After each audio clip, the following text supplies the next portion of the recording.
Good evening, friends, and welcome once again to Tinker Tailor Solder Fry here on the mighty Loading Ready Run Video Entertainment Network. My name is Ian Horner, and I will be your navigator through today's proceedings as we cook up a fine meal. This is a Let's Try program, which means that we're going to try things that we don't normally do, except for today, where we're going to try something that I have done before, but not in a studio situation. This is, in fact, the first time we've done any cooking on Tinker Tailor Solder Fry here in the new studios. But before we get into anything else, we do need to remind you, well, some of you, that we are very grateful for your support over at patreon.com/loadingreadyrun. And for those of you who aren't there, well, that's your decision and we respect it. But there are so many ways that you can help us out at patreon.com/loadingreadyrun, as we said. YouTube, any of our channels, you can get on in there and become a member. You can visit twitch.tv/loadingreadyrun, where we are broadcasting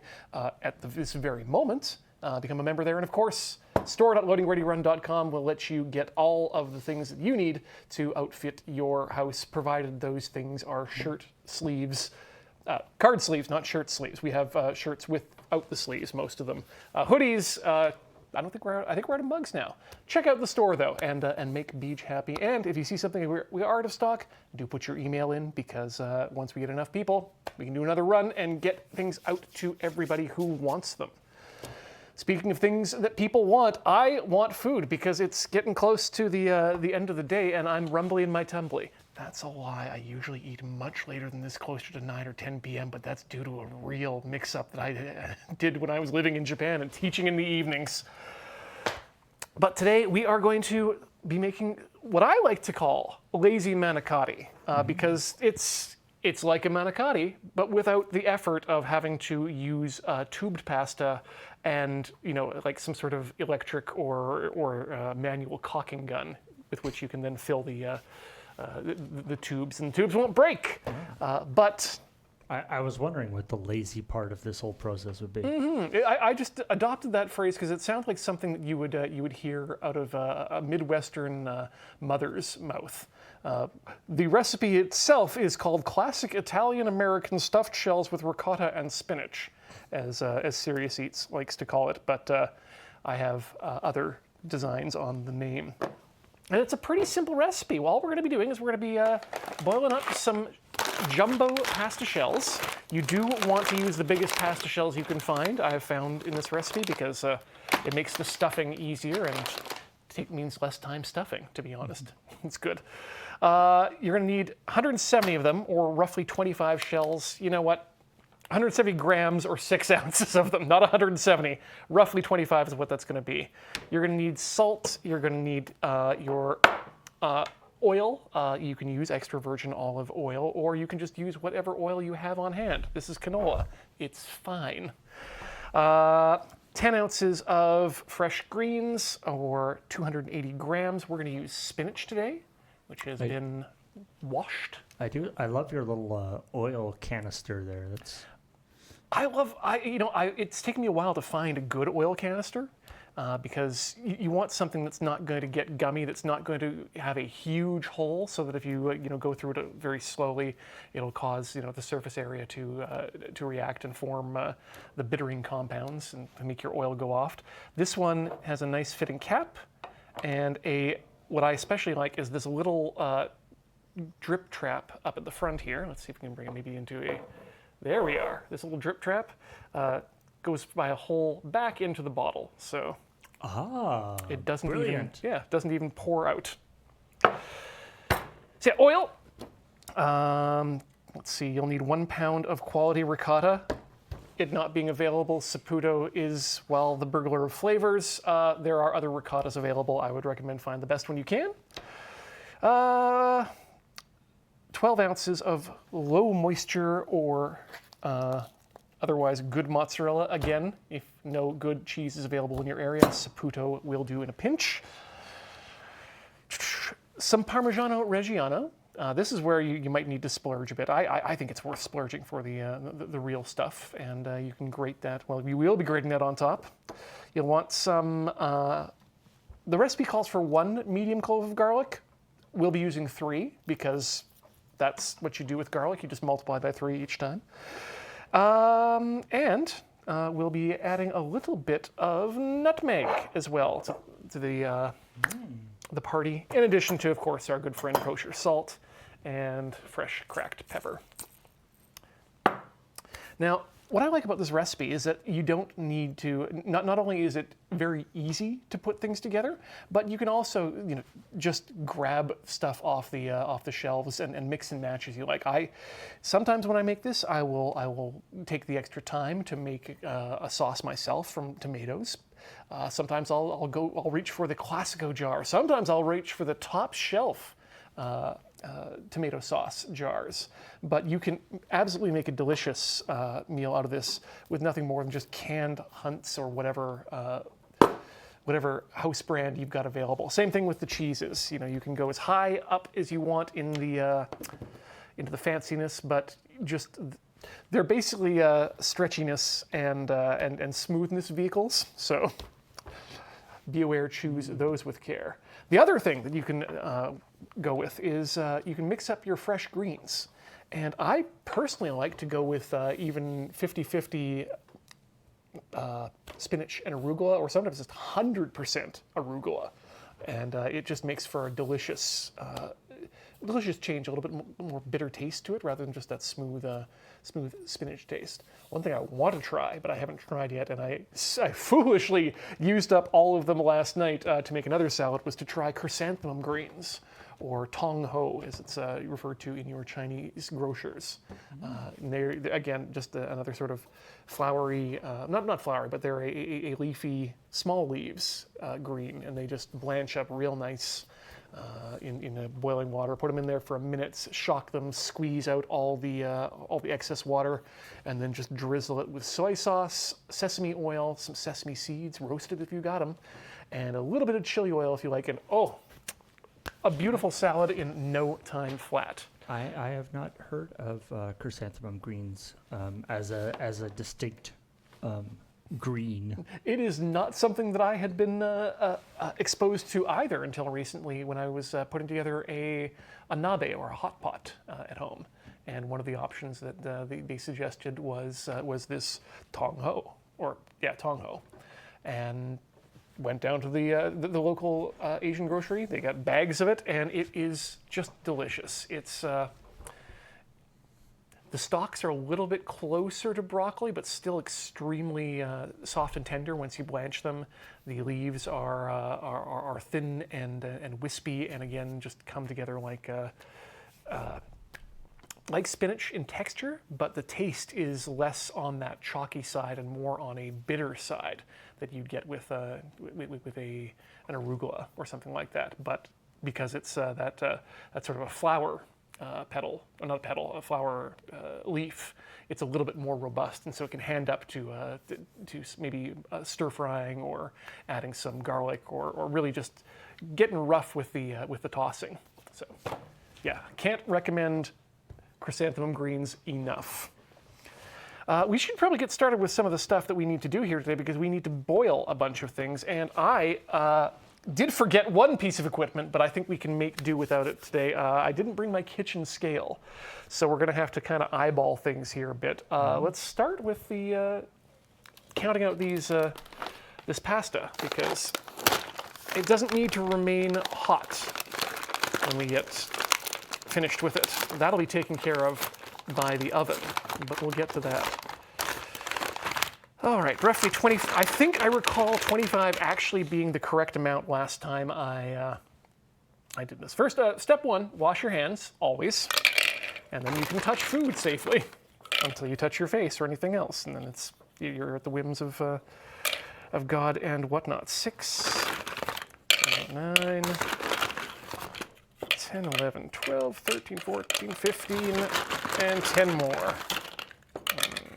2, 3, 4, 5. For some reason, like, counting out the number of pasta seems very strange. Like, it's kind of like, how many spaghetti pieces of spaghetti do you want? And honestly, when you think about it, it's not a bad idea, Yeah, spaghetti is a fairly, and all pasta is generally pretty standardized in terms of size and weight. Yeah. So yeah, I guess maybe we should be counting our spaghettis rather than Yeah, I mean, spaghetti. There's often like the measurement of size. You know, you fill up a particular whatever tube or hole. And they've got those measuring devices for multiple portions. I mean, weight is the key. Don't forget your scale is what I'm saying. But yeah, this looks like enough. And just judging based on the bag, that's a 500-gram bag. We got about halfway down. It wants 170 grams, so we might be. Let's say that's 2/3 of the bag. So I think we're about right there. The real question is going to be this mozzarella, which I have already used a portion of last night in some kimchi rice pancake crispiness in the oven. But I think we can. I think we can eyeball that, or at least weight ball that. This starts turning into like a Professor Layton puzzle, where it's like you have this much cheese, and you need this much, and you have 3 containers. One is 500 mils. How do you move it between all the different things? Okay. Well, the first thing we got to do is, we should preheat the oven. You know what? Let's preheat it now, because if we're going to go down in terms of power overusage, we might as well know at the top of the show. So we want the oven at 375.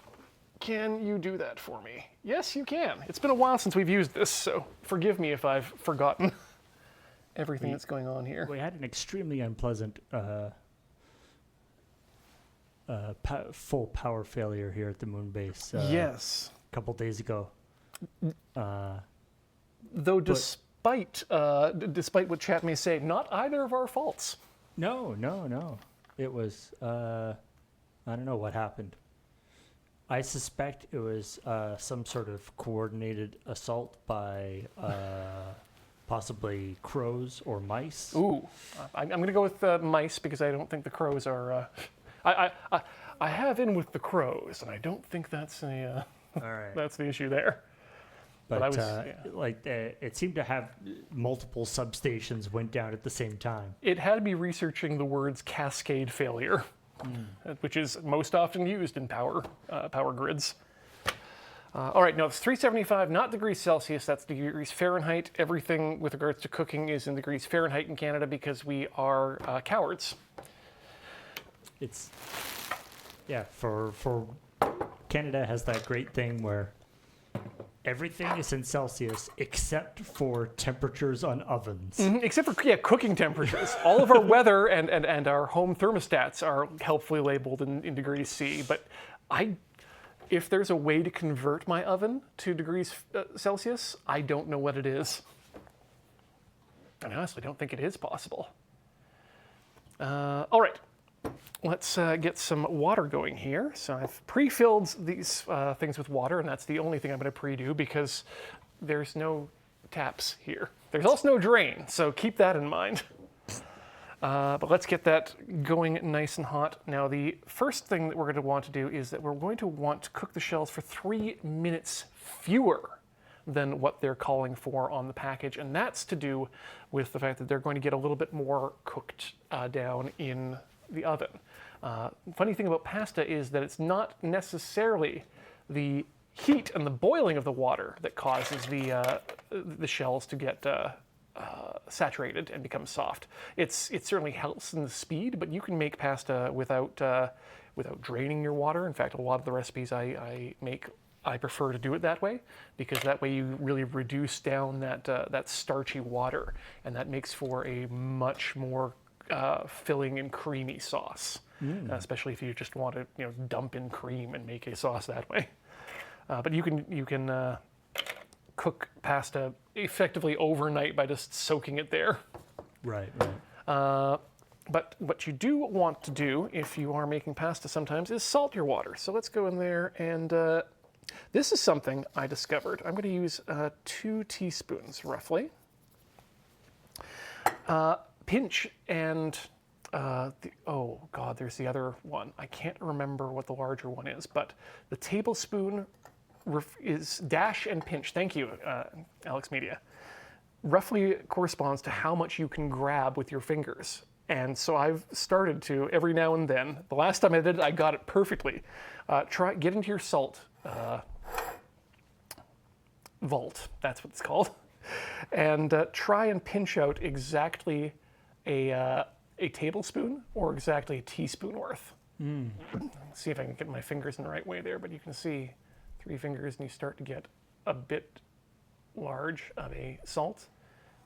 2 fingers, you've got that little pinchy dashness. Salting the water for pasta is one of those things that I do because that's sort of what you do. Mm-hmm. But I'm not like. It seems like that much salt in that much water can't make that big a difference to the pasta. Well, that's, I guess, why people say that you're supposed to. You're supposed to salt your water to the level of the ocean. I recently ran into a cook's blog where he did experiment with trying to get to the exact level of saltiness of the ocean, and it turns out that is actually a very bad idea. That's too much salt. Just cook your pasta in brine. Yeah, and the main reason for the salting is that it gets the salt into the pasta, and then you get that salty flavor with mixed in already with the blander pasta. The pasta, that's what it is. I was going to say pasta meat, but that doesn't sound right. I guess, and the idea with, because you want it to come out of this pot still pretty el dente to make it, because I guess that makes it easier to stuff too. Exactly, and as we said, it's going to absorb more liquid in the baking section from the tomato sauce as well. Right, which will add that flavor too. Exactly. So you're getting that double whammy of getting some salt in there, getting a little bit of the tomato acid in there, and then of course the cheese will just be inside the shell itself with the vegetables, and yeah, a creamy delight.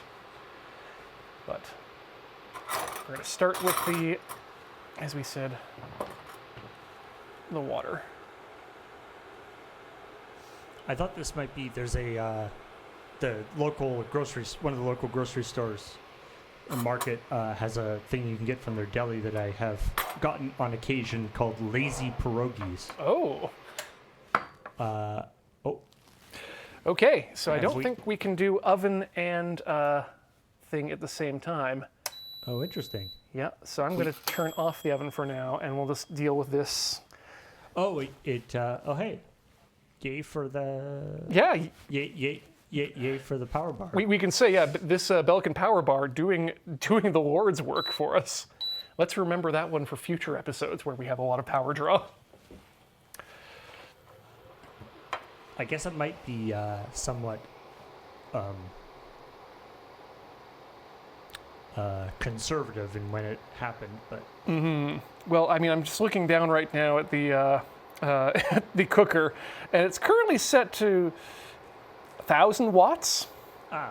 So that tells me, yeah, that's drawing a... And presumably the oven is also somewhere up in there. Oh yeah, we should actually, I can probably look that up in the back. I should not touch it. Oh, there it is. Yeah. Okay. Yeah. But anyway, actually, so the 1,500, by the way. Yeah, there we go. The one of the things, so the lazy pierogies are not. See, there's two definitions of lazy in the context of cooking or buying something from a store.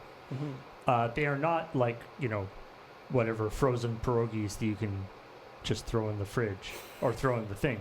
They are lazy in the sense of the actual making process. Mm-hmm. Basically, it's pierogi like shell,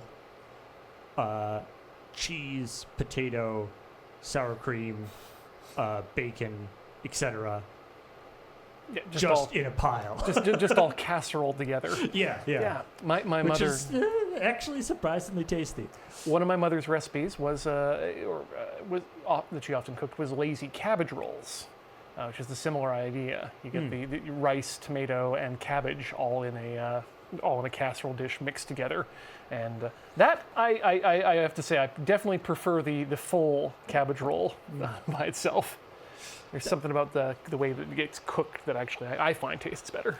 There is definitely an aspect of like, as somebody who lives on my own and primarily cooks for myself. Mm-hmm. There's times when you're making something fancy to impress somebody else, and there are times when you want that thing, but you're the only one eating it, and you're like, I don't really care how perfect the cabbage rolls are. Just needs to be good enough for me. Well, unfortunately, this is a meal I'm making for me to eat, but for everyone to watch me make it. So there's a little bit of. I know Corey expressed her disappointment that you weren't making it at home. Only a bit of it will be made at home. We'll take the final bake of the large pan back, but we'll go through the whole motions here with regards to what's going to happen. While the water's heating up, I'm going to save myself a wee bit of time and start working this garlic into a frenzy. And actually, I might take the second to very quickly prepare the spinach too before it goes for its bath later on. So let's just do that right now. This is pretty easy. Okay, get the spinach out, and we'll just, very carefully. There we go. Done. You do want to wash your spinach first. That was pre-done, but again, due to the fact that we have no drains here. Okay, spinach is ready to go in. And as for the garlic, I'll give that a good, we'll chop the ends off. Just. Wait. Oh, I see. It was calling for one garlic clove, not one head of garlic. No. The very big difference between the head and the clove of garlic.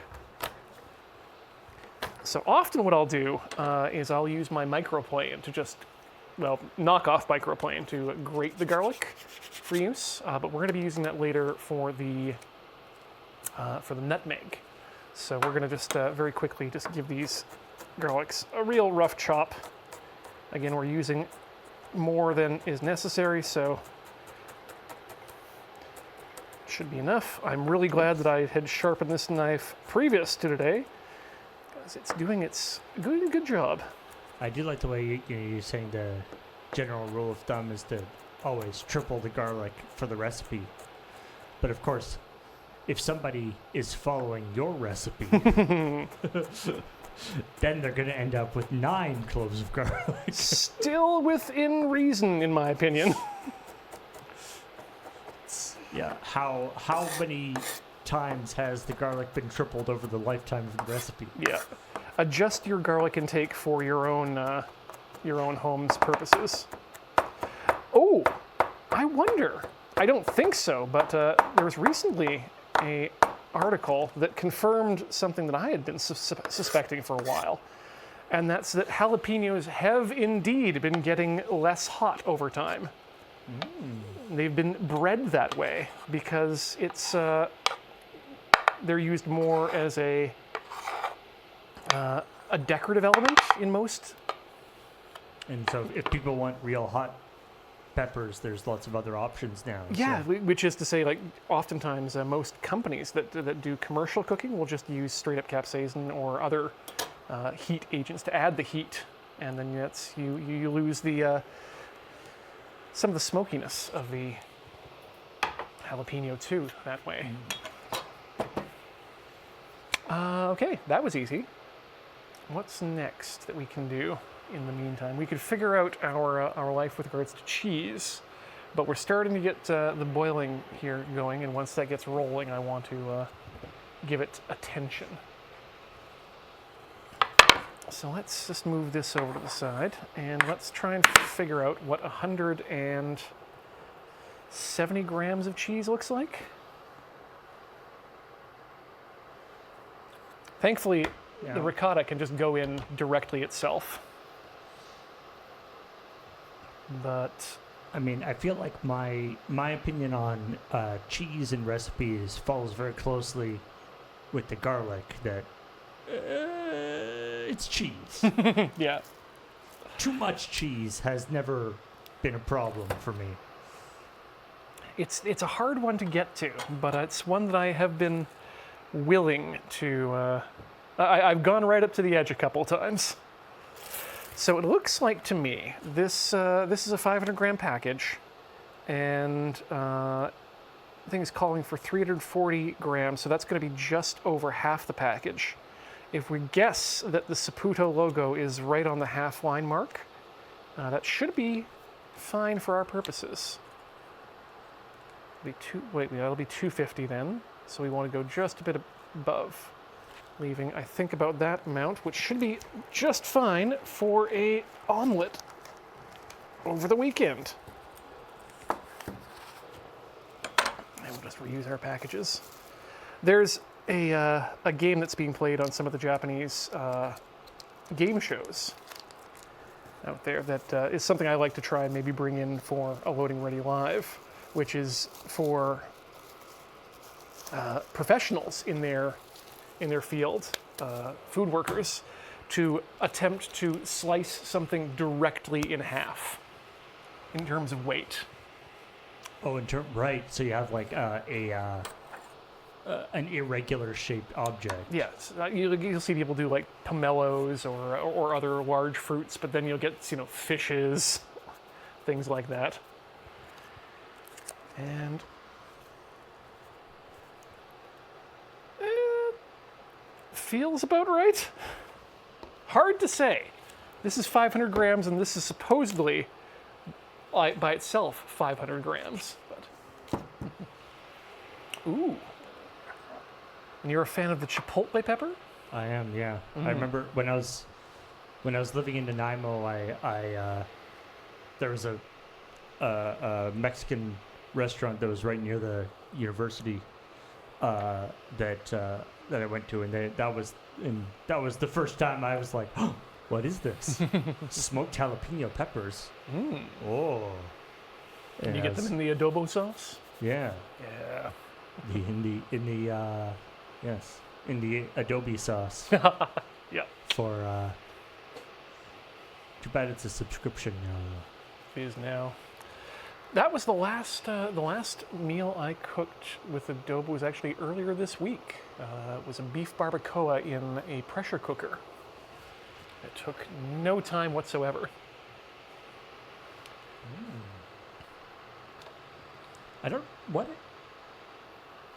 What is adobo? Like, my impression is that it's just like tomato sauce, but I think so. Is it just a special kind of tomatoes? It's got to have some spices in it too, shouldn't it?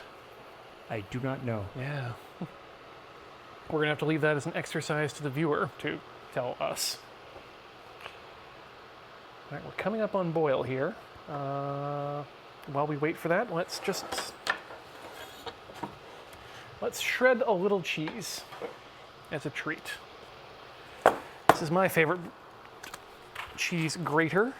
I don't know if IKEA still makes them, but they are fantastic. They've got just enough rubber on the bottom to grip a table, and they'll come with a large and small graters and a handy thing into which you can grate the cheese itself. It is great.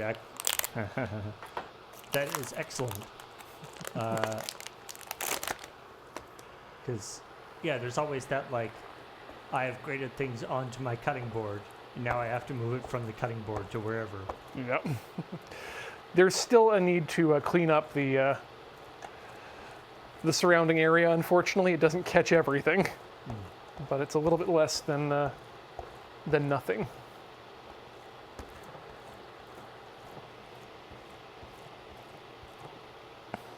I like to rotate my cheese.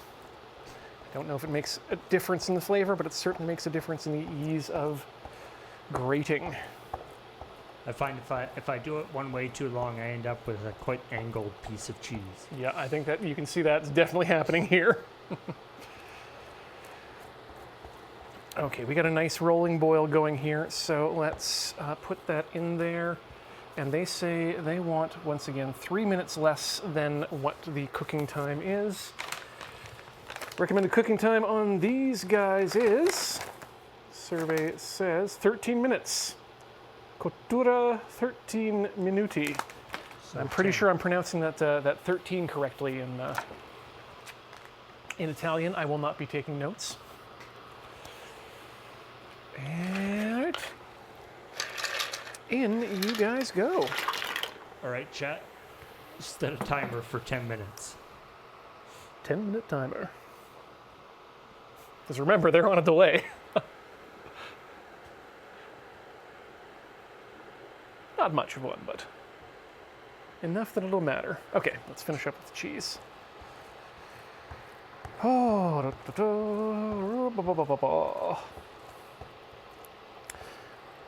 now, the recipe itself is going to suggest, well, what we're going to do once we've got the time up on this is we're going to remove them from the water and add them to an ice water bath that I have prepared earlier.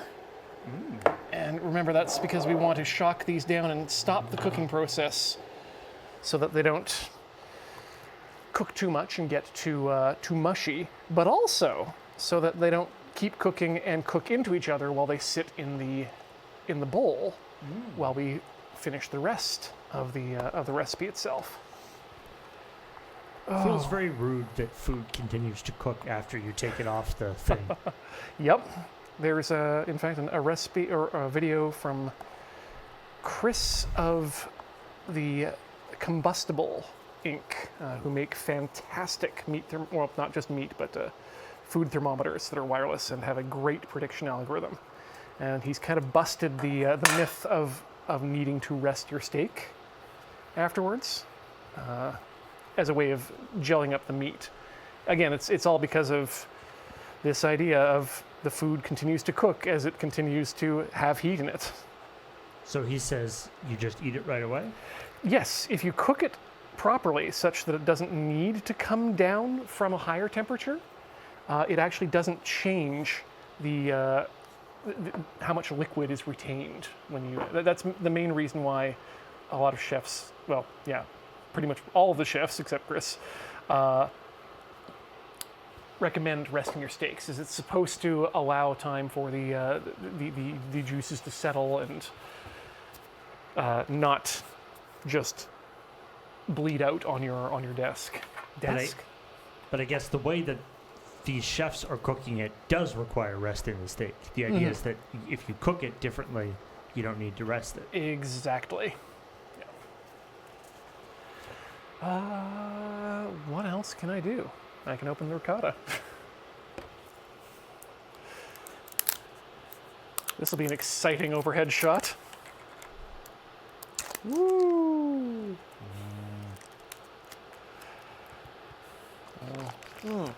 Yeah, take a little treat for myself there from the lid. Ricotta in scrambled eggs. Amazing. Ooh, I haven't tried that yet.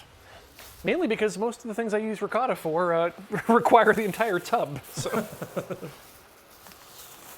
makes it a little easy. Leftover ricotta. I do not understand the concept. I mean, it is taking a fair amount of restraint to keep me from just taking a spoon into that top there.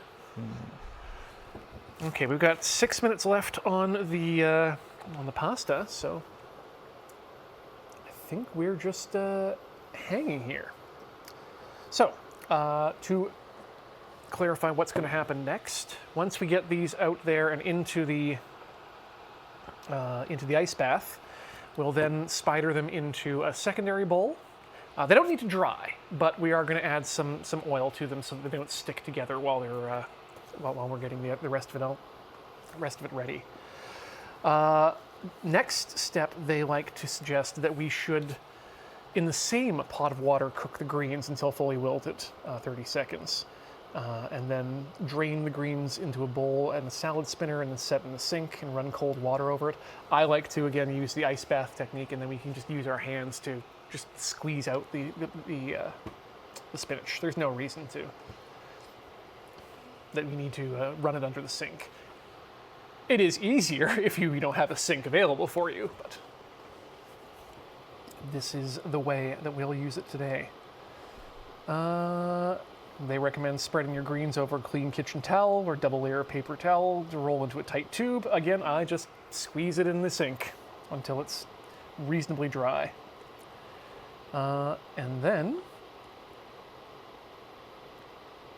they also suggest that you dry the ricotta. I've found that that's not necessary either. I think that has more to do with the cheap ricotta I'm getting than a necessary step, but they suggest, draining it for 5 minutes.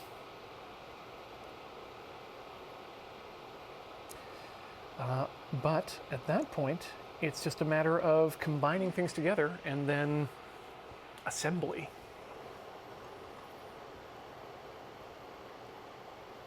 Arclight says, ricotta has always tasted kind of bland and gray to me. What am I doing wrong, chat? Yes, I've been eating Saputo. Yep, that's it. This stuff seems to be, I find it's smooth and buttery in flavor, not in texture. Texture, it's kind of grainy, but that's this quality. Let's give this a stir here to make sure things are coming together nicely. Oh, these are good-looking shells.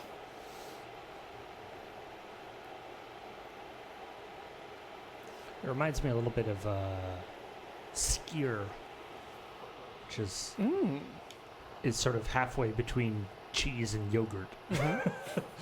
It's like, but again, it's a very, it's like a very, very soft, sort of a very soft cheese.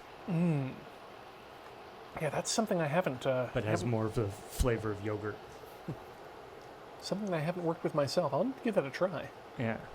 Now it's cool. It used to be unavailable in Canada, but now there's a couple of brands of it.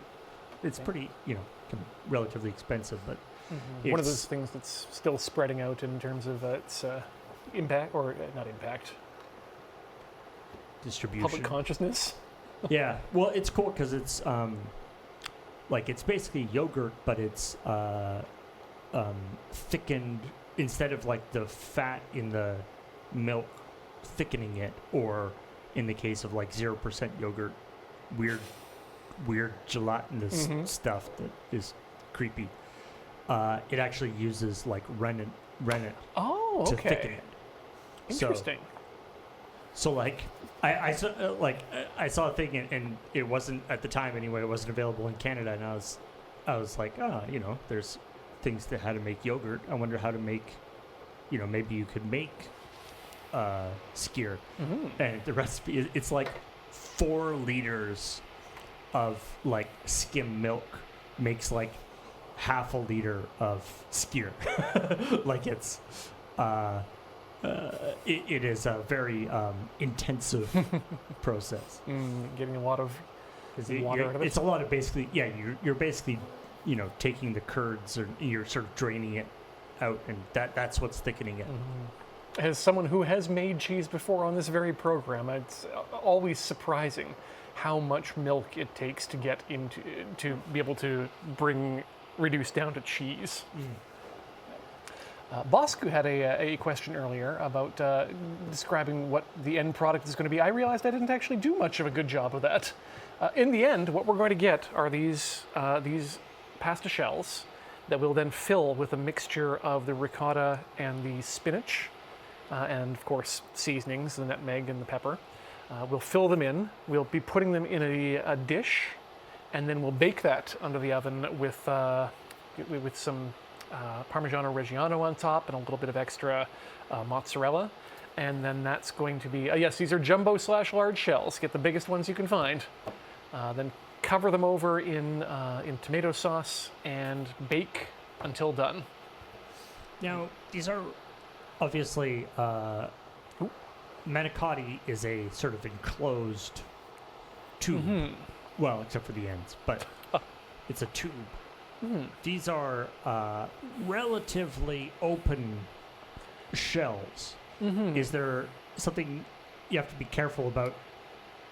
All the stuff inside just falling out? No, weirdly, the ricotta and mozzarella mixture is actually quite sticky, and the natural curvature of the shells kind of wants to keep it all inside. So I tend to arrange them cheese side up when I'm baking it, and they seem to do really well. We're coming up on 10 seconds here, so I'm just going to cut the timer to avoid confusion, and we're going to use this Chinese spider, one of my favorite kitchen gadgets. I was about to say, I when you were talking about this process, you kind of breezed over that you were going to spider them from one thing to another, and I was like, wait, what? Yeah, I will leave whatever method you, as the viewer, want to use to transfer them. You can dump these into the sink, or you can spider them out. If you're doing the shared water method, you may want to you may want to use the spider, but it's not a necessity. There's the slotted spoon. I am just going to move this up here to the hot zone, and then we'll put the come on, we'll put that on to boil for the spinach coming up.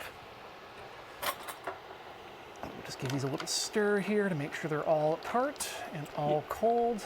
I guess you don't want to use the pasta water for the spinach.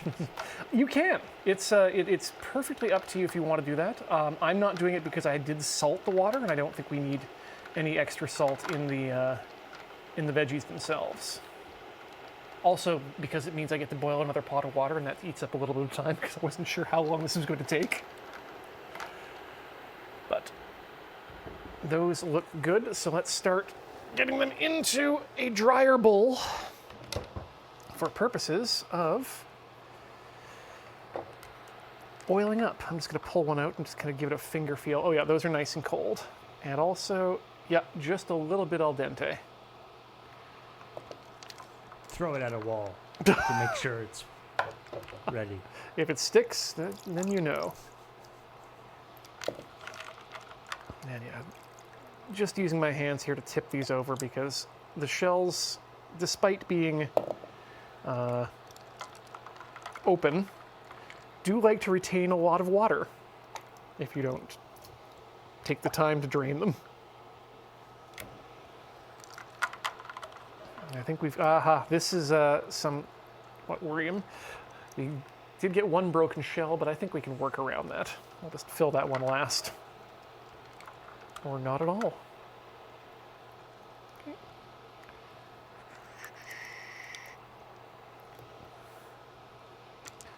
They don't need to be perfectly dry, just need to be not moist. You know, not visibly full of water.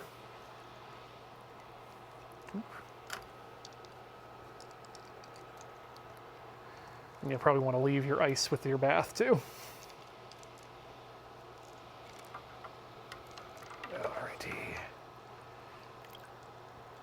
But yeah, this one is an outlier, but you can see that most of them have that partial curl to them already, almost creating this sort of lip. Right, yeah. But even that, I'm pretty sure we'll end up realizing won't be necessary. So let's add a little bit of oil to there, glug, glug, glug. Give it a little stir to make sure it's all oiled up.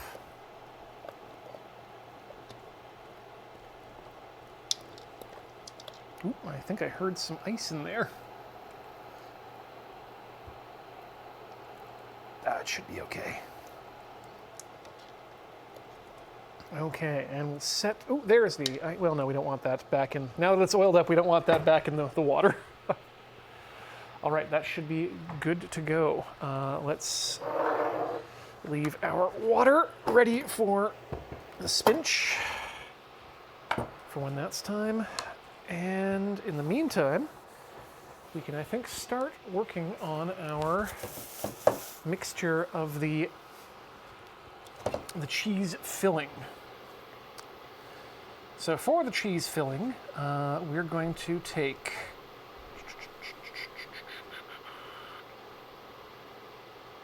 half the mozzarella, 8 ounces. How many did we have to start with? 12 ounces. So we're going to take 2/3 of the mozzarella, add it to the bowl here. Rough estimations. That seems about 2/3 if I had to take a quick guess. And of course, more on top isn't a bad idea either. That seems good.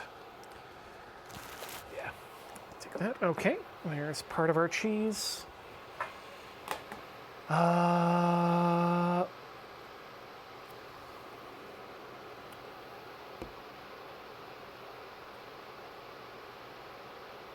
To the ricotta, yep.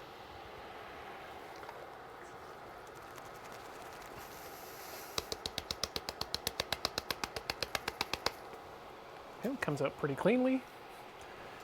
Another little treat for me. Oops. And nutmeg, right. And the pecorino. So let's do the nutmeg first. Yeah, let's just do the nutmeg first. And we want how much nutmeg? A pinch of freshly grated nutmeg. Well, that's going to be tough to measure. So let's get a nutmeg here that's easily grindable. Got a few end pieces. Yeah, so I figure if we finish one of these 2 bits, that should be enough. Yeah, nutmeg is an interesting additional ingredient. It surprised me as well, and I thought my first time making it, I could probably leave it out. No, it's a lovely slight addition. It's not enough to make it overly nutmeggy, but it is enough to give it a beautiful, sweet, and I don't know. There's really no other way to describe the smell of nutmeg, is there? Having the instructions be a pinch of something that you have to grate just seems unnecessarily complicated. Well, I mean, if you're, because you could pinch an entire nut of nutmeg. it's a very good point. This may be the one non-lazy portion of this particular thing. I don't keep powdered nutmeg on hand because, as you can see, I have way too much non-powdered nutmeg. So we're going to, I'm absolutely going to take advantage of the deliciousness of the flavor of fresh nutmeg. And it already smells like Christmas in here.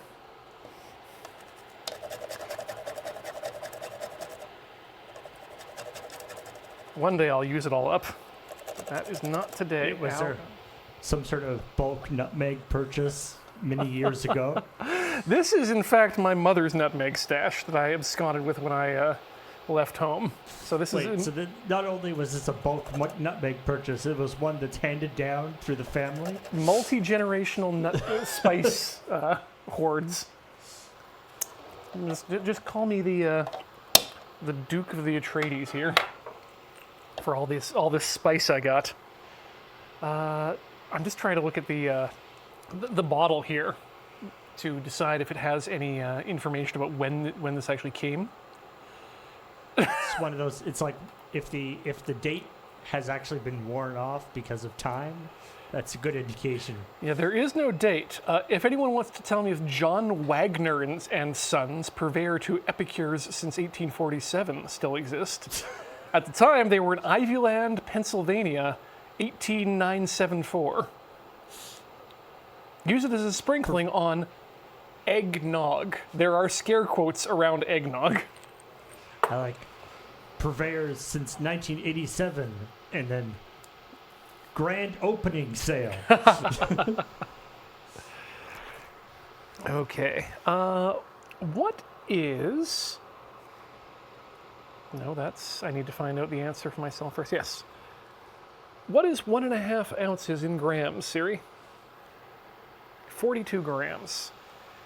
That's 1/3 of this. I'm in.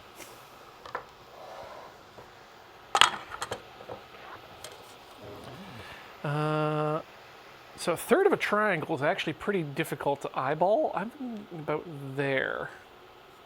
Maybe even there. That seems good. Again, this is one of those things where having that kitchen scale would make things pretty easy, but here we are.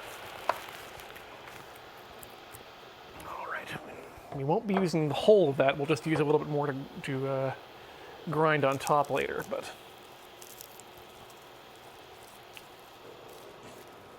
Okay, and then we'll use that same grinder to just shred this cheese into fine ribbons. So, Ian, we haven't determined the actual how old that is. We have determined, though, that bottles of that, just the bottle of that, the empty bottle is sold on eBay as vintage nutmeg bottle. Which might indicate that it's a fairly old product. Well, if anyone wants to, make an offer on on an empty bottle of nutmeg. It's a pretty nice bottle, to be honest. It's got a good seal on it. It's selling for $15, so it's not like a huge collector's item at the moment. No, but that's, honestly, I think I've got vintage Lego sets that go for less than that, so. And that's, $20 Canadian, thank you. That's true, yeah, $20 Canadian. Yeah. Maybe I'll just wait until the Canadian economy depresses itself even farther and then start selling these things to the US.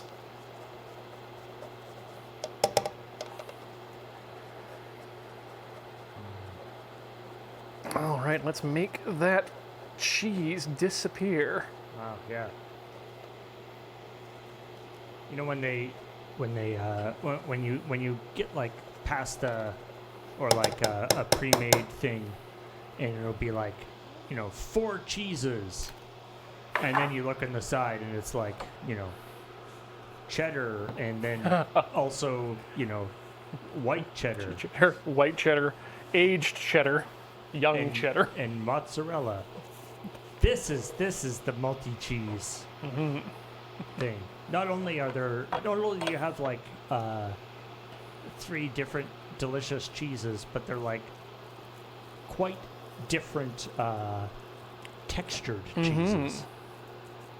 All coming together into a glorious white gloop.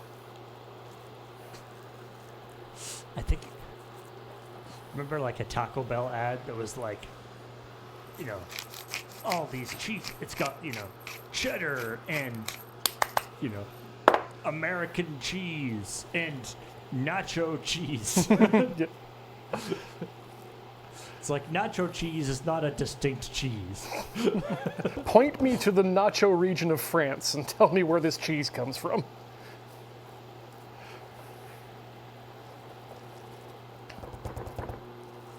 I wonder if anyone's actually done that before. Because I know you used to be able to buy dubiously legal ducal titles in England.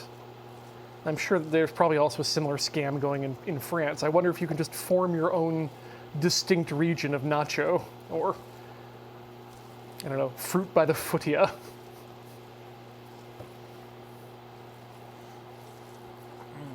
Oh, did I forget the...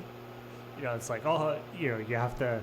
It's like, no, that is not champagne. That's just sparkling wine. And then you go, no, it is actually champagne, because I bought a 1 foot by 1 foot plot in the Champagne area of France.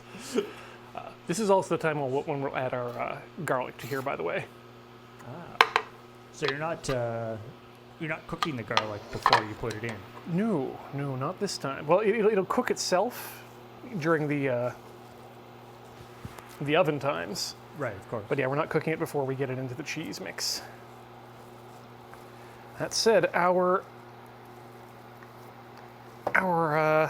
water is at a boil, and I think this is about as mixed as I'm going to get it. We're going to need to do more mixing once the spinach is in, though. But for now, let me just very carefully remove the twist tie. Important step. Sorry? important step: do not cook the twist eye Yeah. with the spinach. It's not like the wishbone. If you find the twist tie in your food, that is definitely not lucky. Even less lucky if you don't find the twist tie in your food. Let's see, can I make this even hotter? Yes, I can. Good. Let's get that water above boiling, and we'll just use our tongs to make sure it's in there. Okay, counting 1, 2, 3, 4, 5, 6. We're gonna let it go for a full minute there because, again, as I said, it doesn't boil, and that's about as long as I like to do my spinach. Although we might even, I don't know, I might take it out at the 30-second mark. Because I haven't done this on an induction before, and it is working.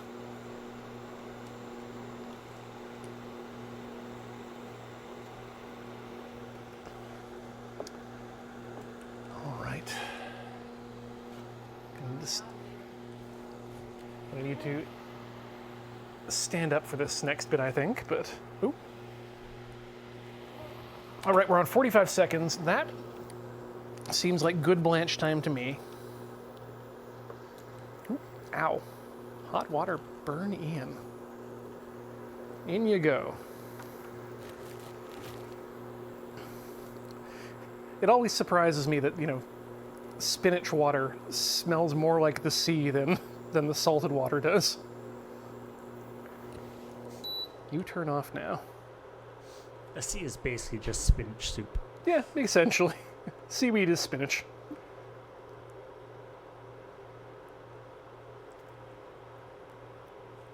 And this one is probably even more important to shock cold than the pasta, because overcooked spinach is not a fun time.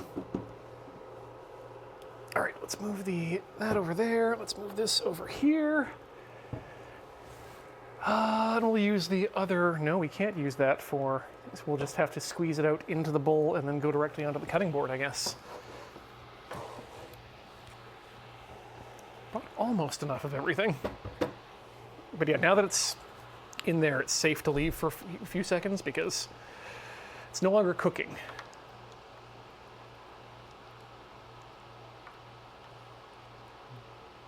Okay, oof, oof, oof, that's cold. All right, and just gently to start with, and then more forcefully remove as much water as you can from that spinach. Oh, I can smell the garlic coming from the cheese now.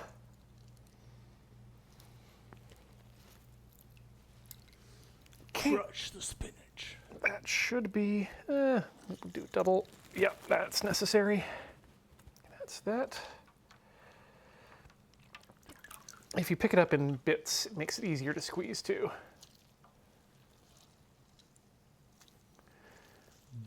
And so you can see the leaves absolutely still have their definition. They're still tearable, not terrible. But it's not a mush. It's not. They're not. Despite how much I'm gripping these things, they're not turning to absolute slime in my hands. And that's what we're looking for. It's just a little bit of toothiness, a lot of flavor, and importantly, fiber for the amount of cheese that you're about to ingest. Now, I mean, I'm sure one of those like America's Test Kitchen or one of those food science places has done thing like the the water that you were blanching the spinach in, and it's like how much of the sort of goodness of the spinach has been lost in the, because it's quite colored. Mm-hmm. Is that just that like some of the chlorophyll and tannins and stuff in the spinach have gotten into the water, and not much of the actual vitamins and good stuff has gone in there, or is it actually a detriment? My understanding is that when you're blanching things like this for like a short time, like under a minute, you're not really losing that much of the nutritional value. Mm. You are going to be losing some, as you say, because there is some leaching occurring. But for the most part, it's a much better system than straight up boiling. And that's something they discovered when roasting vegetables became popular a lot more recently than we thought they were. Apparently it wasn't until the early 80s that started to become a... Before that, people would just boil them? The main advice for what to do with vegetables was to boil them. Meat ovens were considered to be for roasting meats specifically. And again, they realized that, yeah, the roasting, again, helps keep more of the nutrients in them. The Manicotti has actual numbers there for me. So it can be as high as 35% on certain nutrients. I mean, it's more like roasting the vegetables, like you're not, the whole, like if you were using all of the water that is being used in the blanching thing, you know, you wouldn't lose anything. But the concept of boiling or whatever, and then throwing out a bunch of stuff, you know, obviously you've lost a chunk of whatever. But you're not losing much in terms of flavor, or Right. not in a way that you can recover, really. That's the problem with water, is it doesn't really taste like much. And so that's why a lot of what cooking is trying to remove water from things to enhance or concentrate the flavors. But, you know, people you will often, you know, whatever, use the water from you know, cooking veggies to you know, make your make the gravy, or, you know, whatever. You use it somewhere at least. Yeah, exactly. It really depends on what's in there too. I mean, your pasta water, you're not losing much of the nutrients of the pasta, but you're using it because it's chock full of starch, which is a good way of building up a sauce. Anyway, we're just going to chop roughly this spinach. It's going to get incorporated. And we'll give it a couple goes across the grain too, just to make sure they're nice and bite size. And that's it. That's most of what you need to do to make this recipe. So let's add these into the cheese mixture. Get the rest of it, because no need to waste. Good spinach. Oof. Oh. Well, that spinach is staying there. You know, sometimes there's an aspect of this where, like, this is cheese pasta, you know, but we'll put some spinach in it to pretend that it's good for you. It's pretend that, yeah, it's like it's kind of like a vegetable. It's fine. Yeah, you probably do want to have either a vegetable dish or a salad alongside this, but if you're looking to balance your meal, you could also go with baguette if you just want to ruin everything. But oh, the nutmeg and the garlic are mingling in the air. It's only going to get better once we get some heat in this. We're getting close to the good distribution of spinach and cheese mixture. Yeah, I'd say that's pretty good right there. All right, next up, I'm just going to move this dangerously close to the edge, because we're going to need to set up our assembly area. Good thing we wiped this down beforehand. Okay, let me get out my big pan. The first thing we're going to do with it is oil it down as well, because otherwise things are going to stick, and nobody likes a sticky pan. Just quickly, I don't know, in terms of time sensitivity, moving along with this, would there be an appropriate time to take a little break, or now would probably be the best time for that if we want to take one. So yeah. Okay. Well, why don't we do that? Why don't we take a quick break and come back with the in stuffing. Yes, indeed. So please get up, stretch your legs, swap your fluids, and come back in just a few. Don't go all the way away.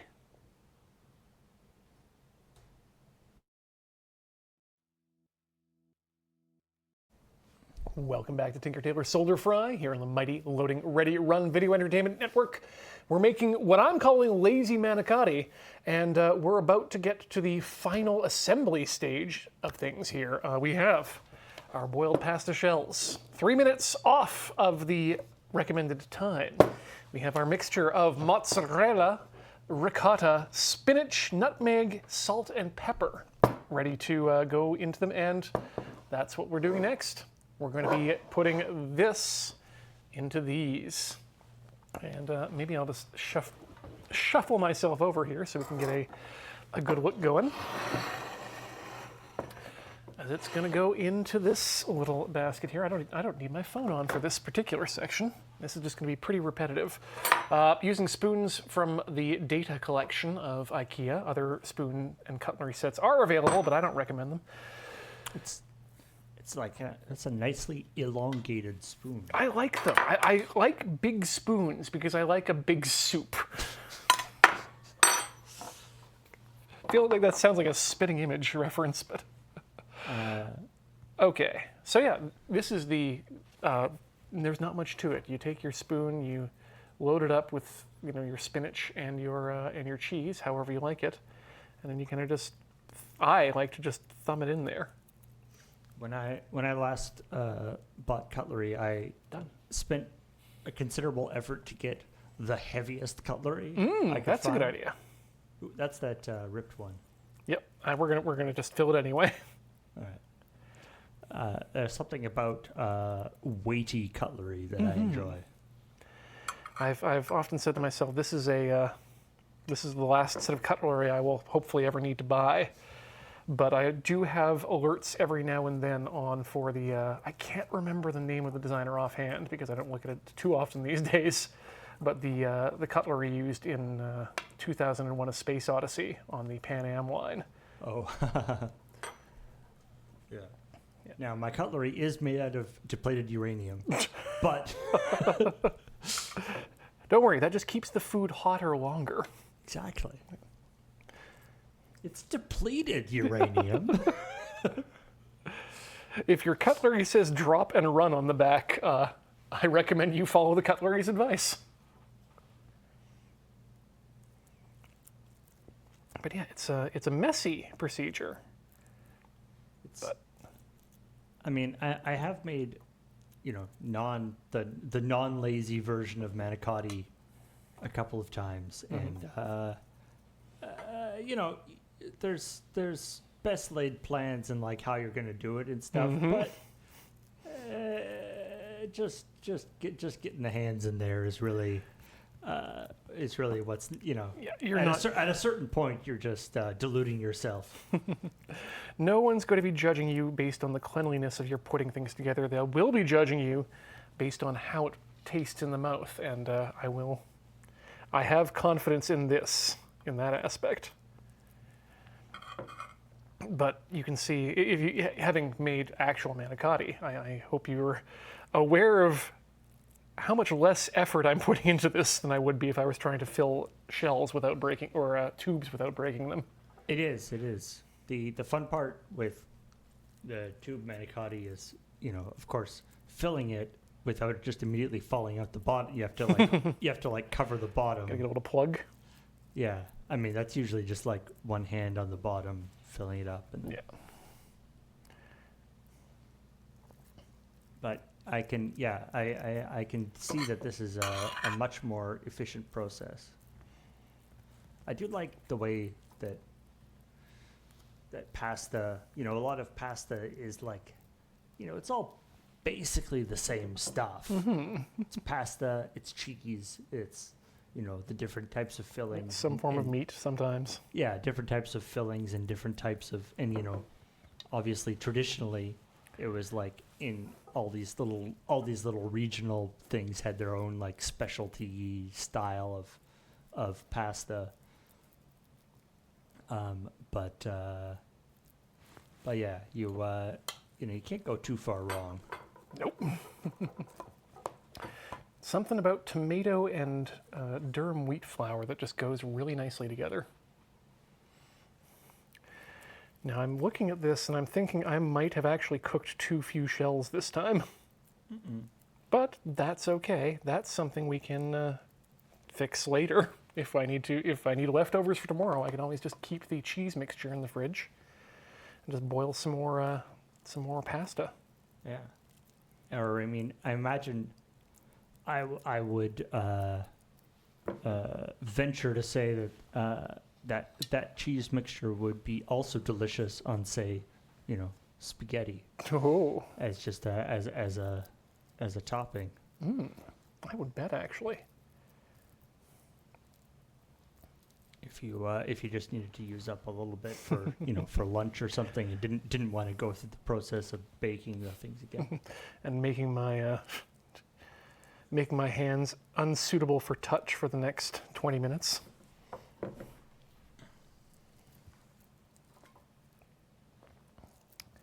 A little bit in there. I wonder if I could have gone a little bit hard. Well, no, you never want to go too hard on the salt and pepper if you don't need to. You can always add salt. It's very difficult to remove salt. Without some advanced chemistry. Uh-oh.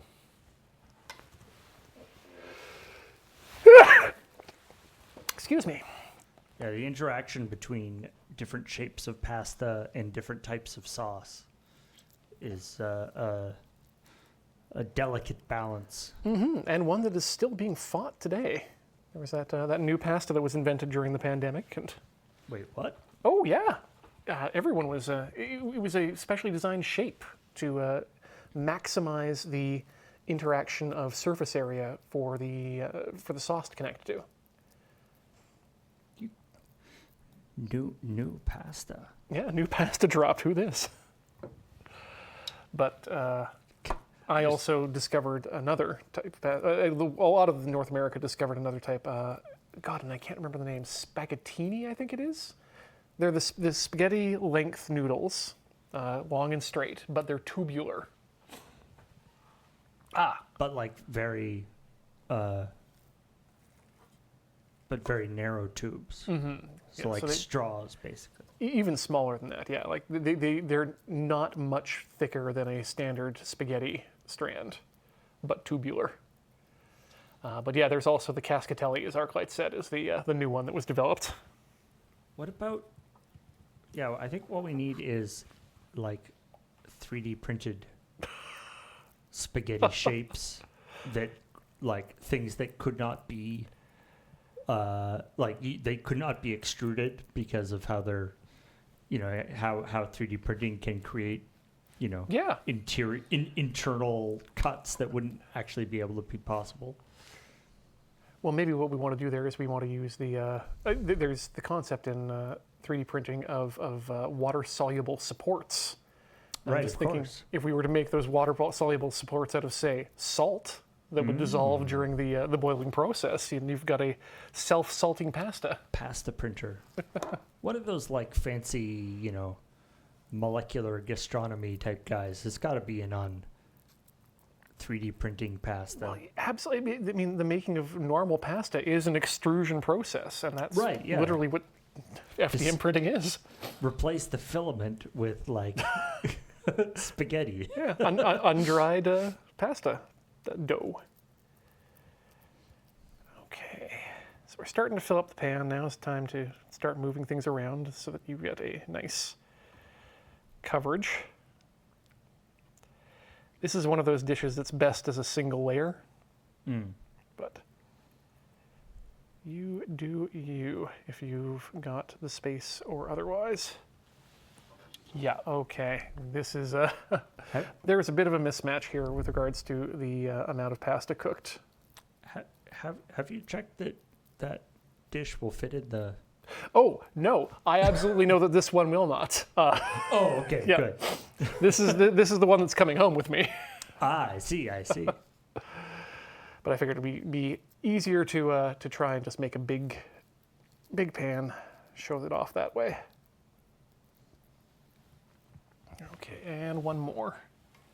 And then that's all we've got for stuffing. So, yeah, I think I've got at least another half batch in this. Oopsie doodles. Oh well, that just means another chance to Is that stuff some pasta. more? Or is that not enough shells, or is that too much of the others? Which measurement? I'm pretty sure that this is a case of me not cooking enough shells. Ah, Is the issue. Because it was a. I normally use that amount of ricotta, and like I said, we eyeballed the cheese, but like you probably could have done most of that bag. Yeah. yeah, probably a lot closer to it. I think I remember the last time I made this having just the bottom end. I usually end up having to buy 2 bags of pasta and then use it over the course of 3 meals. It's weird, but that's that done. Let's get our base ready, and before we do that, let's turn on the oven. All right. But now we don't have the other thing on, so we should be good. Yes, ideally, but we will need to wait until it's preheated-ish. But that should be pretty quick with such a small oven. One would think, yeah. One would hope. Ooh, it's got convection too. We should actually turn that on. Makes the hot go more. I always feel awkward with in my apartment. They have that thing where they installed the same appliances for the entire building. Mm-hmm. For the Probably for the cost of but so I've got the same fridge and oven in my bachelor apartment as people have in their 2 or 3 bedroom thing. And so I always feel a little bit I'm heating up this big oven for some like a couple of chicken things. It's food just for me, and it always feels extremely wasteful. Too much energy.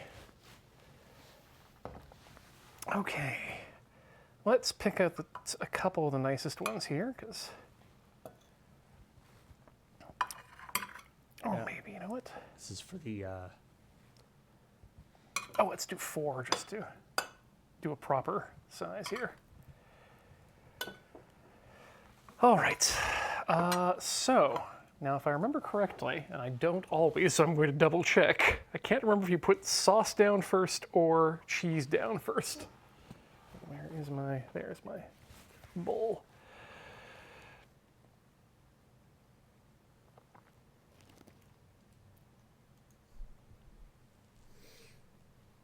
All right, so we want to add some to the bottom, but I never do that. I just pour it all on top because that makes more sense to me.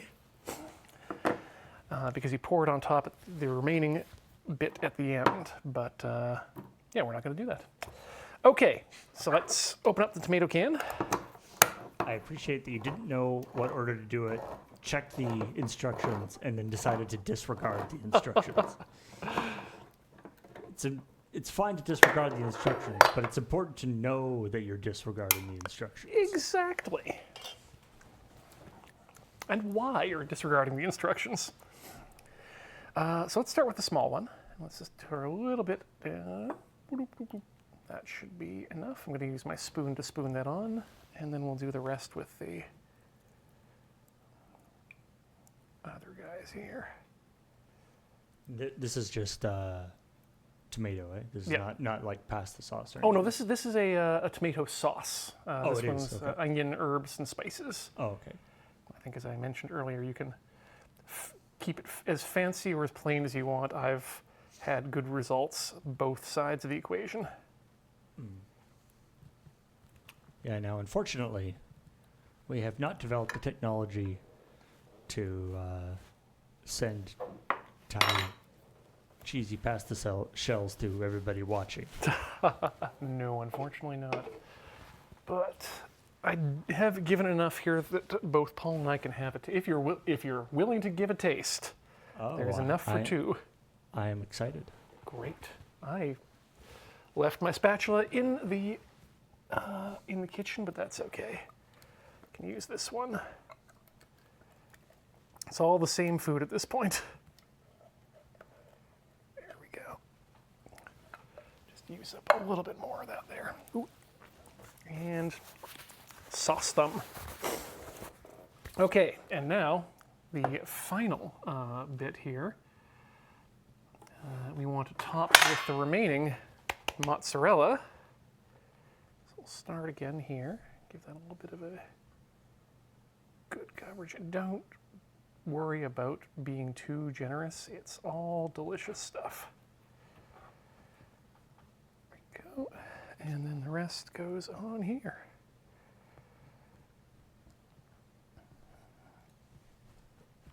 Good spread.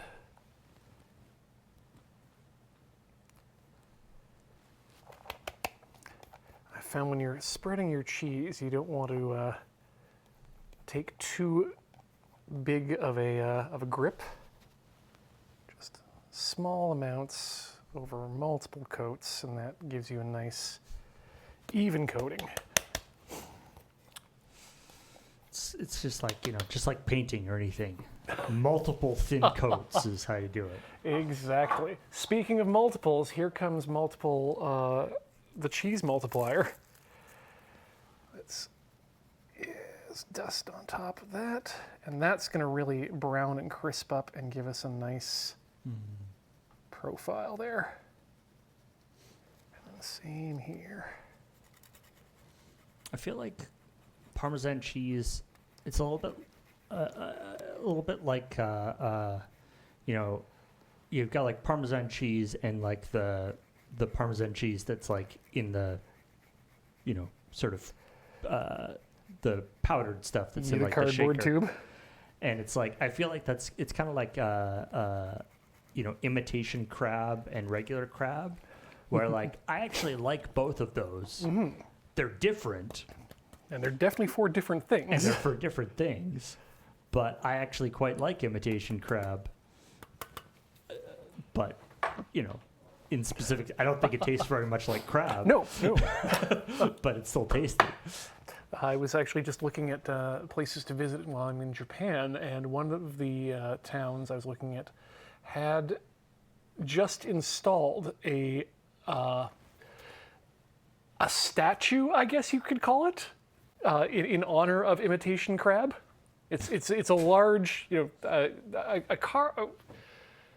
crab the size of a large car, holding up a stick of imitation crab and being very happy about it. So, wait, is the implication that like crabs invented imitation crab? I think maybe they're just happy about the existence of it. But if they did, it's kind of a brilliant move, right? Yeah. No. Look, you don't have to get us. Here's this stuff. It's just as good. Eat these, whatever, pollock or I forget what the types of fish or the fish that are turned into imitation crab. I know pollock is definitely one of the more popular ones, but it's kind of a question of like who's got the better lobby right now, the pollock or the crab. All right, we're going to toss this in for 20 minutes and see how she do. The recipe does say 40 minutes, but we're going to see what it's like at 20 because 40 minutes is a long time, and this is a lot less pasta. Mm. But now let's put on the timer there. I mean, again, this is also one of those situations where there's no element of this that is like that has to be cooked. Mm-hmm. I guess that's like dangerous if not cooked or whatever. It's not like there's a meat or anything. There's no food safe issue with that. Yeah.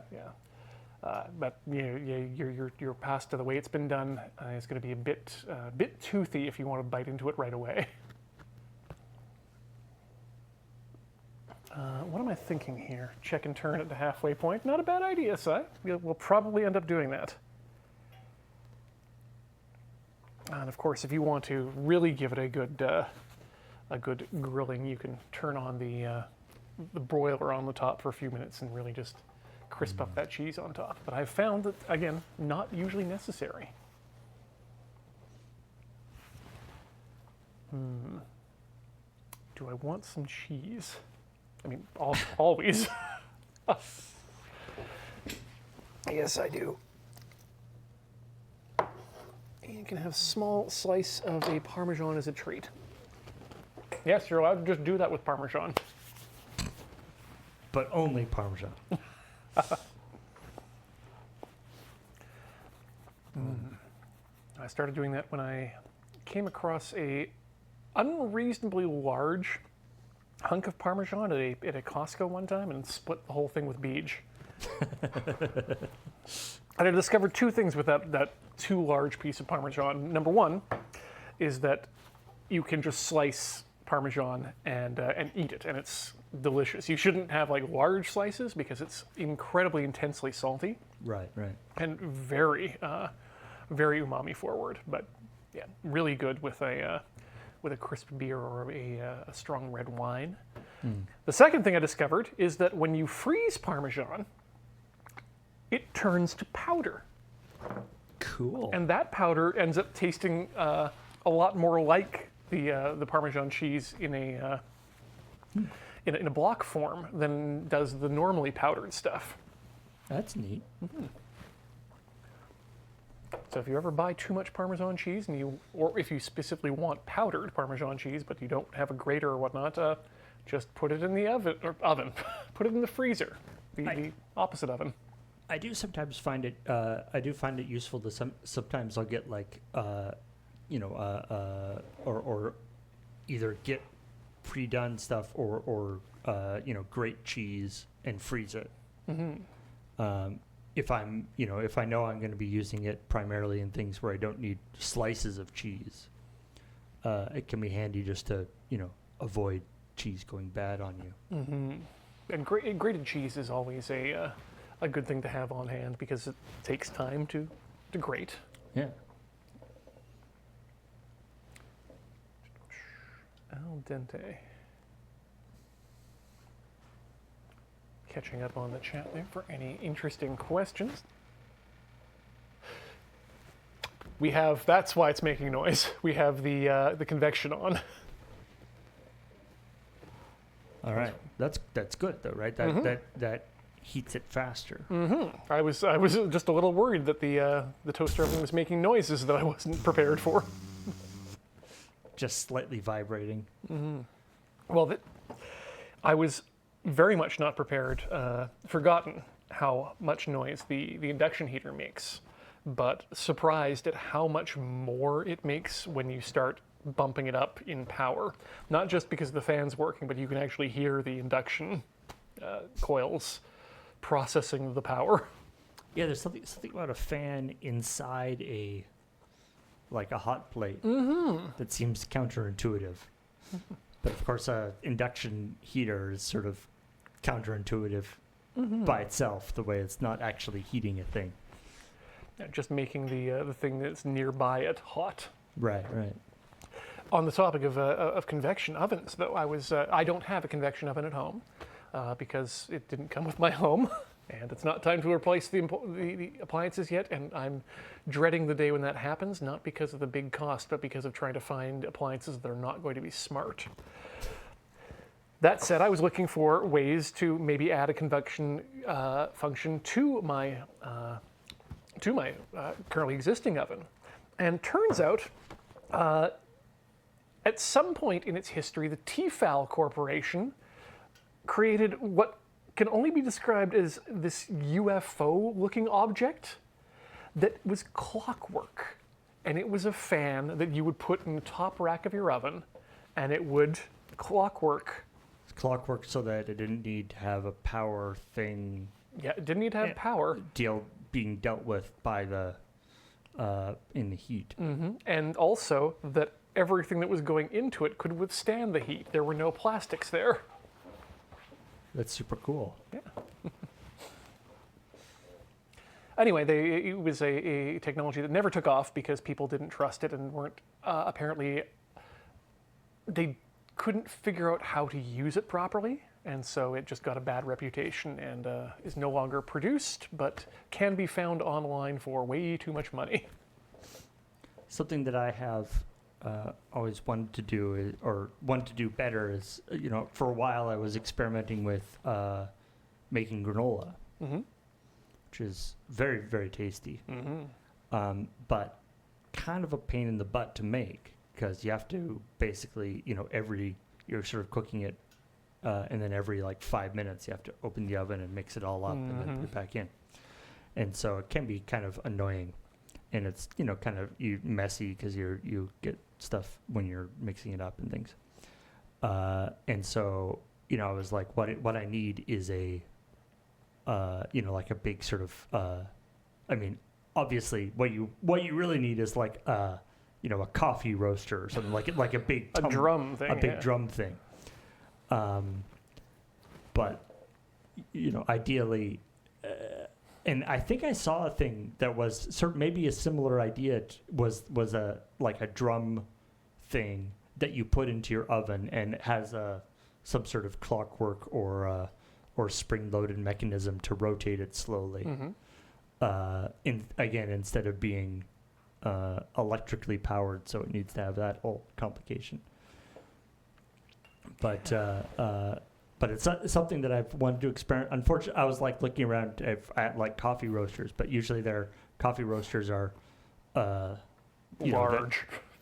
Well, and also even a smaller one, the basket has quite large holes in it because it's for coffee. Because coffee doesn't come apart into a powder until you grind it.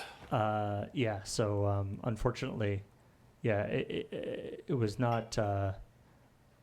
There didn't seem to be a solution that was at least not ridiculously expensive. But now this this toaster oven does have a built-in rotisserie function. Oh, really? And it comes with the bar, and I'm just thinking to myself, I wonder if we could it's supposed to be for like a chicken or something. Yeah, I guess. but I wonder if we could get Alex to weld together, or anyone really who's got the skills to weld together a drum with perforated holes. Yeah, I mean, or I'm sure you could just get something on like Amazon or something. I feel like that could definitely exist. Well, my first thought there was I've got this adapter for my barbecue, which is essentially a drum that doesn't rotate, just hangs in the barbecue, and it's meant to hold wood pellets for smoking things in a gas barbecue. But it would absolutely work if we're scaled up just slightly to fit in here, or to fit a decent amount of granola and granola products. Granola is one of those items, that there's like the, relatively mass market stuff, that'll be like whatever, $4 or $5 for whatever, 750 grams or a kilogram or whatever. And then there's, $20 for a little teeny weeny package of the like super primo whatever. But it turns out the super primo stuff can actually be, you can just go to the bulk section and get all the tasty stuff you want and put it together. Add it Quite the way you tasty. want. I'm also thinking now about I'm absolutely need to go searching for pre-made baskets for these toaster ovens, because it occurs to me that a lot of people use these things as connected to microcontrollers, as hot solder rework stations. Oh, right, where it just heats the solder up just enough to. Well, not just that, but it takes the solder and everything inside through a ramping procedure that it brings it up to a certain temperature, holds it there for a certain amount of time, goes to a higher temperature, holds there for a certain amount of time, then brings it back down to hold, and then finally coming back down to zero. I think it has the kind of precision that would be required for that. Well, that's where you use the microcontrollers and a PID in them. So Oh, okay. because it's all these things do is turn an element on and off again, and Right. Add convection if it has the ability. I feel like that would not be what you wanted. You would not want convection in a solder reflow station. Probably not, given what we've run into in the past. What? Hot air and solder? There hasn't been any problems with that. Not once. To be honest, the problem was not with the hot air. It was with the tape afterwards. But thinking about using this to make a coffee roasting device that can actually do that same sort of programmed temperature gradient, because that's something I understand is important when you're roasting coffee. Is if you need to take it up to a certain temperature, hold it there for a certain amount of time, and take it to a different temperature and hold it depending on how you're roasting it and what level you're roasting it at. Yeah, I would venture to think that the toaster oven you're using for coffee and the one you're using for the solder reflow station should probably not be the same toaster oven. There's a reason, that I keep my food safe or my food area separate from my printing area. But yeah, I mean, of course we've got the parsonage, and it is pretty near us, and which is part of Fernwood Coffee, which is a local coffee place that we have a relationship with, and of course Serge used to work there, and for a while actually specifically in their roasting department. So I don't know what experience he has with roasting, but that could be kind of a fun project. Quite possibly. Maybe for season 2 of the Coffee With. Ooh, it's really starting to smell good here, actually. And we're getting some bubbles on top and some brownness. I am going to... You know what? I'm actually not going to spin it around. I think it's doing a pretty good job, the convection is, in keeping things evenly heated in there. But it does look on top like it's getting close to where I would take it out of the oven. It occurs to me that one thing, that hot air gun might be very excellent at making popcorn. Just one at a time? Just like get like a one of those just get like a a container and then like attach it to the bottom and just like blowing hot air up through the container. Probably a lot quicker than the other ways I use to make popcorn currently. One of those like things you're supposed to use on a stovetop. That's actually what I use currently. The whirly pop. You crank it and it spins a little set of fingers inside the pot. And yeah, I like to do the stovetop popcorn because it allows me to use my own oil. And that can really, so first of all, using oil to pop your popcorn ups the popcorn game immediately and ruins any of the healthiness aspects that you may have got from air pop popcorn. But that's not why you're eating popcorn. But the difference between a popcorn bowl popped with, say, bacon grease versus a sesame oil, or actually I probably would never use a sesame oil given that it's the low smoke point. But I have used chili oil to do a popcorn before, and that was a nice little... It was not at all hot, but it did definitely have the aroma and just that little tinge of heat to it. My dad for many years ran a movie program here in Victoria, and for the first about 10 years he got popcorn from our one of the local movie theaters. They would sell him just like a giant sort of garbage bag. The garbage bag full of popcorn. Full of popcorn, which was quite useful. And then various management changes and things happened, and to the point where they didn't want to do that anymore. And so he went through a couple of different places to try and source it until finally he just gave up and bought like a secondhand like theater popcorn maker thing. And so my parents just like have that at home. They don't do, he doesn't get a ton of use right now. doesn't do the movie program anymore. But so now they have a popcorn maker, and doesn't get a ton of use out of it. But I'm sure nice to have when it's when you want some good theater style stuff. Mm-hmm. A theater that advertised their popcorn being made with bacon grease would be pretty amazing. I would be into buying a bag of that.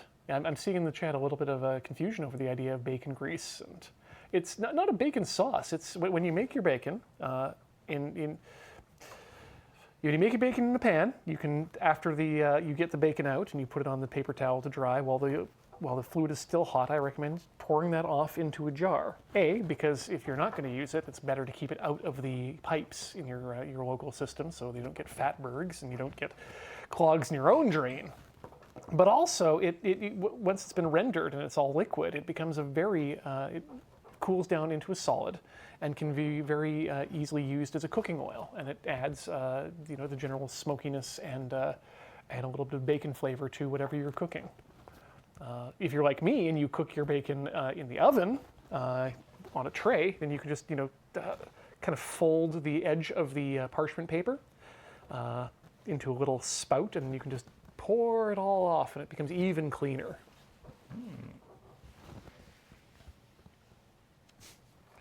So he collects it in a jar and then forgets to use it. I also collect it in a jar, and in fact, it was a wonderful housewarming gift from Graham and Kathleen, who had found in a thrift shop a ceramic jar that has a lovely rainbow droplets pattern on it, and the words bacon grease printed on it.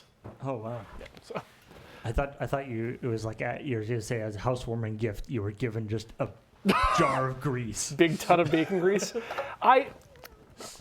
I don't know how I'd react to that, to be honest. There's something personal about a man's grease that maybe you don't want to be sharing. I'm sure it's perfectly fine, but there's just something about it. Kids, never share your grease. Yeah. Okay, we're getting close here. I'm seeing a minute and 40 seconds left on my watch to get us to 20 minutes, and this is bubbling nicely. Yeah, we were starting to get a little bit of a boil in on the... I'll probably take it out and give it a quick test and see where we're at, and then if nothing else, we can throw it back in and let it go for another 5 or 10 minutes, but I think the convection is absolutely doing its job. Ooh, the Texans got themselves a Proxima projector from 2001. Nice, and of course usable with ancient technology. Is that? I was gonna say I feel like that's one of those things where it's this huge and originally anyway hugely expensive piece of operation that a $500 AliExpress thing is actually better than now.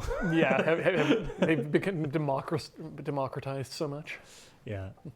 I was talking with someone who was asking my advice on capture cards today because they were looking to get into streaming, and they'd already had a nice SLR camera they were going to be using for that. So I just had to suggest the USB to HDMI adapters that you see everywhere on Amazon. Yeah, they're perfectly fine for that type of use. For $15-20. Yeah, like if you're not capturing, if you're not needing to capture full dynamic range, or an outside color palette for keying, then yeah, they're just fine. And I mean, depending on the SLR, it may just be able to do a USB connection too. Yes. Oh, okay, that's looking good. Just gonna poke it with a spoon here, just to see how we are. Everything inside is melted. Okay, you know what? Looking pretty darn melty. I think this is, I think we're gonna call this good enough to eat. So I'm just gonna take a couple bites here myself. I'm gonna leave this spoon for Paul here, so he has a cleanish, or at least a spoon that hasn't been in anyone's mouth. Ooh, big CRT TVs. Now those are valuable. Yes. Oh, You want God. to hoard those for the Smash Brothers Melee The tournaments. fighting tournament. Yes. The ones that haven't been shut down by Nintendo yet. All right. I'm just going to take my portion here, toss it in the big bowl, and I'm going to come and give you the rest here, Paul. Oh, thank you very much. You're quite welcome. Be careful, the container is incredibly hot. There you are. You're welcome. Of course, I do that before I even take a bite myself. But yeah, I know there's GDQ and various other tournaments that specialize in retro games jealously guard their warehouse full of CRTs because they can never be replaced. Yep. And that's the only way to play without the input lag. Yes, so little technology getting in between the inputs and the screen. It's just, yeah. All right, moment of truth. All right. It smells divine. Oh, very nice.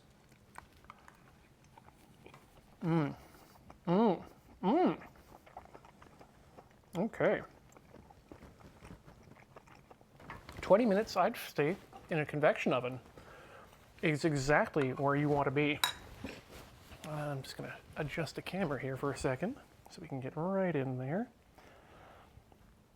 Give you a good look at what we're dealing with here. Whoa. That's what I've cut up already. This is a fresher piece here. And yeah, you can't really see on this one because I put all the browned cheese in the container that went to Paul there, that crisped it up on top. But Whoa, this is very tasty. Very tasty indeed. I mean, I will say that I feel like the shells are not necessarily maintaining their structural integrity, but that's totally fine. just gooey, tasty cheese. once you break into them, every now and then just a little bit of, there's a cross section with a little bit of the spinach in it as well. But at this point, I feel like all of the various cheeses inside the shells have absolutely melted and combined, and Sort of a cheese Voltron, if you will. I'll form the Pecorino Romano. All right, well, I'm going to finish that up, and then I think that might be a good time for us to say goodbye.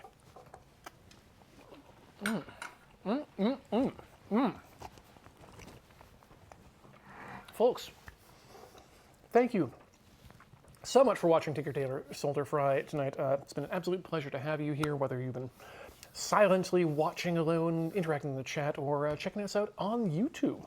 But before we go, I want to remind you that you can be generous. And you should be generous to everyone. And if you choose to be generous, please be generous to us. Because you can, over at patreon.com/loadingreadyrun. That's where we like to have people sign up to be monthly patrons. You can also help us out at twitch.tv/loadingreadyrun. All of our YouTube channels at youtube.com/loadingreadyrun, and links to the others from there. And of course, store.loadingreadyrun.com. But that's going to do it for Tinker Tailor this week. Oh, that food's really hitting good right now. I'm going to have to get this home and get it in the oven. What do we say every time? Yes, ever forward, never learning. Well, learning out of spite. Good night.